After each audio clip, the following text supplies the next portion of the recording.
Hello, soldier. Today we'll be discussing how to fabricate repair plies for a typical composite repair on an aircraft.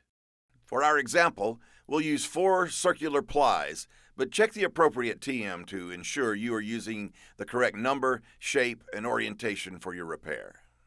Before making the repair plies, make sure to follow the TM instructions for paint removal and lightning strike removal if applicable. Also, be sure the heat blanket has been selected and the vacuum bag, the bleeder schedule, and breather materials are already prepared. Once we mix the resin, our time is limited.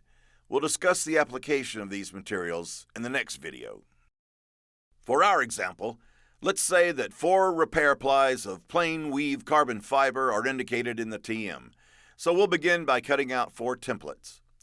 The templates should be cut from the template material in the composite shop set. Be sure each template reflects the minimum ply overlap requirements from the TM, and draw orientation lines onto each template. To create the repair plies, begin by cutting a piece of carbon fabric large enough for all the plies with extra room to spare. Then cut a piece of plastic film large enough to cover both sides of the carbon fabric, plus several inches in each direction. A piece of vacuum bagging film works well for this purpose. Next, we place the ply templates onto the plastic film and over the carbon fabric.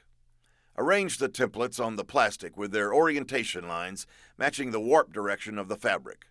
Remember, the warp yarns of a woven fabric are parallel to the selvage edge of the fabric. If the fabric you're using has warp tracers, use them to aid in correct alignment. Trace template outlines onto the plastic. Recreate the orientation lines on the plastic. For dark materials like carbon fiber, use the silver pin. For light materials like fiberglass and Kevlar, use the black pin. Now we need to calculate the amount of resin required. Begin by finding the total area of the fabric in square inches. Convert this to square feet by dividing by 144.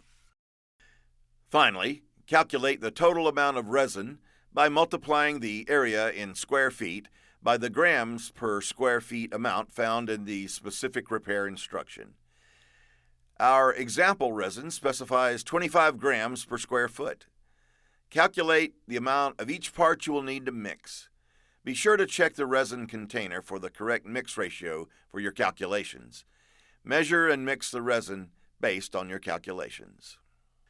Pull back the cover and pour most of the resin in the center of the fabric. Leave just enough in the cup to allow you to brush a thin coat over the repair area later. Replace the plastic, making sure it is still properly aligned with the warp yarns of the fabric. Using a squeegee, spread the resin across the fabric from the center out. Remove all air bubbles. The amount of resin is calculated based on the entire square footage of the fabric. So be sure to spread the resin across the entire piece of fabric, not just the traced repair ply areas.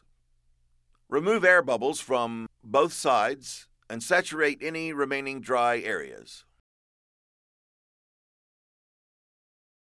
Cut out the repair plies using a pair of sharp scissors. Refer to the TM for proper placement angles.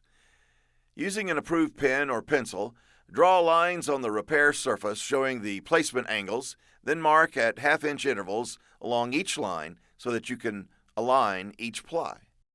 Using the remainder of the resin in the mixing cup, brush a thin layer of resin on the repair area extending just beyond the largest repair ply. Beginning with the smallest ply, remove the plastic backing from the side not marked with the warp direction. Apply it to the repair surface, carefully centering the ply and aligning the mark to the appropriate orientation. Remove the front-facing plastic and repeat for the remaining plies, lining up the centers so they are concentric. Make sure to account for all the removed ply covers to ensure they were removed. That's it for this lesson, soldier.